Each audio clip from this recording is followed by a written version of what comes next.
महत्वाचे आहे. हे आहे ते स्ट्रक्चर थोडक्यात काय नाही. सूर्यवंशी साहेब आपल्याला सांगतायत थोडक्यात जन्मस्थळाचं महत्व. आपण आपल्या माणसाकडून ऐकून घेत नाही कधी, पण ऐका. लक्षात आले? आणि आपण कडेलोट पाहायला जाऊ. इथे वेळ घालवला तर कडेलोट पाहणं होणार नाही. सांगा. प्रथमतः आपल्या सर्वांचं भाग्य आहे ज्यांचं नाव घेतात जगाचं मस्तक नतमस्तक होतं. ज्या ठिकाणी असे छत्रपती शिवराय यांच्या जन्मभूमीत आपण या ठिकाणी उभे आहोत. शिवरायांचा जन्म 1629ला ज्यावेळेस राष्ट्रमाता जिजाऊ गरोदर होत्या, त्यांच्या वडिलांचं हत्या करण्यात आली होती. त्यांच्या वडिलांचं नाव होतं लखुजी यादव आणि सिंदखेड राजा यांचं माहेरघर होतं. त्यामुळे माहेरघरात न राहता त्यांना शिवनेरी हे सुरक्षित ठिकाण शहाजीराजांना वाटलं आणि शहाजीराजांना त्यांना इथं आणून ठेवलं. आणि इथं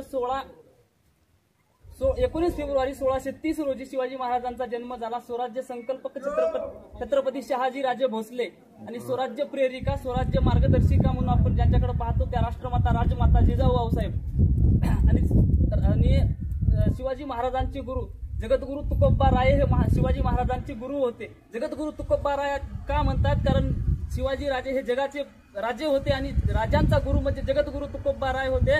जगद्गुरु तुकोबा रायानंतर शिवरायांना स्वराज्य संस्थापक छत्रपती शिवाजी राय आणि स्वराज्य रक्षक ज्यांच्या पुढं मृत्यू ही नतमस्तक व्हायचा असा राजा म्हणजे छत्रपती धर्मवीर छत्रपती संभाजीराजे.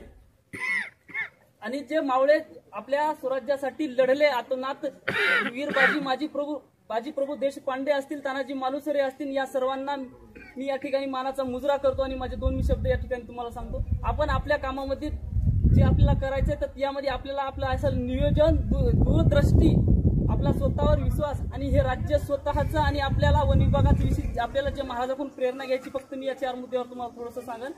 तर महाराजांचं नियोजन काय असेल? नियोजन मातेच्या गर्भामध्ये जन्माला असताना ज्या राजाचं नियोजन झालं होतं की जन्माला कशासाठी यायचंय आणि जन्म आपल्याला कशासाठी घ्यायचा आहे, तर स्वतःसाठी नाही तर प्रजेसाठी आपल्याला जन्म घ्यायचा आहे. राज्याचं मातेनं नियोजन केलेलं होतं अगोदरच.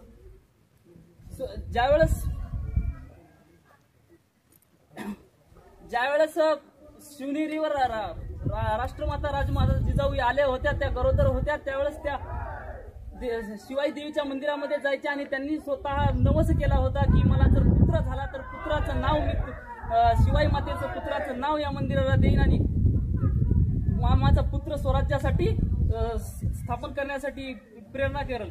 आणि त्यावेळेस देवीच्या कृपेनं शिवरायांचा जन्म झाला आणि त्यांना पुत्र